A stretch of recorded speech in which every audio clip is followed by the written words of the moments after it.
പാർട്ടിയുടെ വനിതാ സമ്മേളനത്തിൽ കഴിഞ്ഞ ദിവസം വിജയ് പല പ്രഖ്യാപനങ്ങളും നടത്തിയിരുന്നു. സ്ത്രീകൾക്ക് എല്ലാ മാസവും 2500 രൂപ, വിവാഹത്തിന് 1 പവൻ സ്വർണവും പട്ടുസാരി, കുഞ്ഞ് ജനിച്ചാൽ അരപ്പവൻ സ്വർണം എന്നിവ നൽകുമെന്നാണ് വിജയുടെ പ്രഖ്യാപനം. തെരഞ്ഞെടുപ്പിൽ വിജയിച്ചാൽ താൻ ഈ കാര്യങ്ങളൊക്കെ തമിഴ്നാട്ടിലെ സ്ത്രീകൾക്ക് വേണ്ടി ചെയ്യുമെന്നുള്ള പ്രഖ്യാപനം തന്നെയാണ് നടത്തിയത്. പക്ഷേ ഇതിനെ കുറേ പേർ വിമർശിക്കുന്നുണ്ട്. ഇതിന് കാരണം വിജയ് തന്നെയാണ്.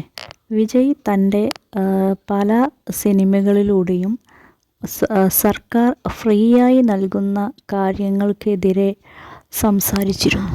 സർക്കാർ നൽകുന്ന ഫാനും ലാപ്ടോപ്പും മിക്സിയുമെല്ലാം കൈക്കൂലിയാണെന്ന്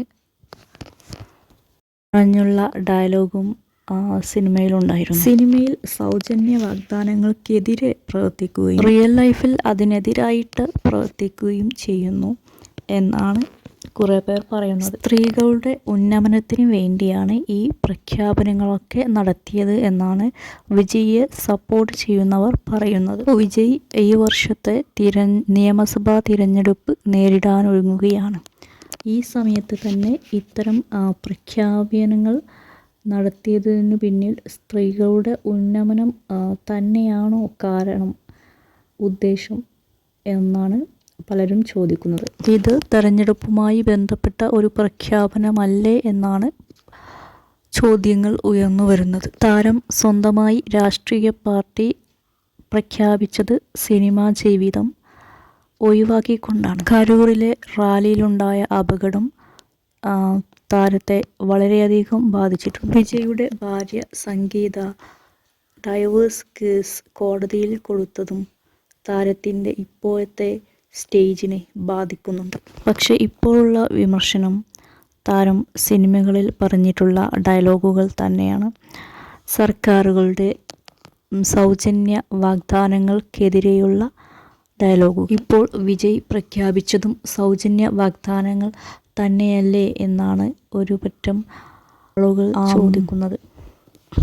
വിജയ് അനുകൂലികൾ പറയുന്നത് സ്ത്രീകളുടെ ഉന്നമനത്തിന് വേണ്ടിയിട്ടാണ് ഈ പ്രഖ്യാപനങ്ങളൊക്കെ നടത്തിയത് എന്നാണെങ്കിൽ പോലും ഈ ഒരു തെരഞ്ഞെടുപ്പ് അടുക്കുന്ന സമയത്ത് നടത്തിയ ഈ പ്രഖ്യാപനങ്ങൾ തെരഞ്ഞെടുപ്പുമായി ബന്ധപ്പെട്ട് കിടക്കുന്നു എന്ന് തന്നെയാണ് ഒരു പറ്റം ആളുകൾ വിശ്വസിക്കുന്നത്. എല്ലാ രാഷ്ട്രീയ പാർട്ടികളും പറയാറുള്ളത് പോലെ തന്നെയാണ് ഇവരും പറയുന്നത് എന്നാണ് ആളുകൾ പറയുന്നത്. സൗജന്യ വാഗ്ദാനങ്ങൾക്കെതിരെ ഡയലോഗുകൾ പറഞ്ഞതുകൊണ്ടാണ് ഇപ്പോൾ ഇങ്ങനെയൊരു വിമർശനം നേരിടേണ്ടി വരുന്നത്. അത്തരം ഡയലോഗുകൾ മുമ്പ് പറഞ്ഞിട്ടില്ലായിരുന്നെങ്കിൽ ഇത്തരം വിമർശനങ്ങൾ നേരിടേണ്ട സാഹചര്യം ഉണ്ടാവില്ലായിരുന്നു. വിജയെ സപ്പോർട്ട് ചെയ്യാൻ കുറച്ചധികം ആളുകൾ തന്നെയുണ്ട്. അവർ ഇത്തരം കാര്യങ്ങളെ അനുകൂലിക്കുന്നുമുണ്ട്. വനിതാ ദിനത്തിലാണ് ഇത്തരം പ്രഖ്യാപനങ്ങൾ നടത്തിയിട്ടുള്ളത്.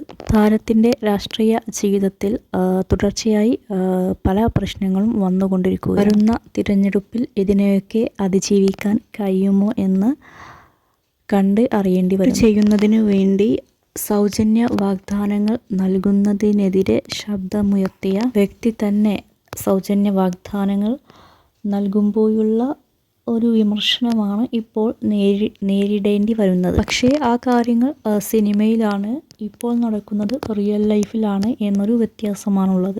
വിമർശിക്കുന്ന ആളുകൾ ആഗ്രഹിക്കുന്നത് റിയൽ ലൈഫിലും സിനിമയിലും ഒരുപോലെ ആയിരിക്കണം എന്നാണ്. വിജയ് ഇപ്പോൾ പല പ്രതിസന്ധികളിലൂടെയുമാണ് കടന്നു പോകുന്നത്.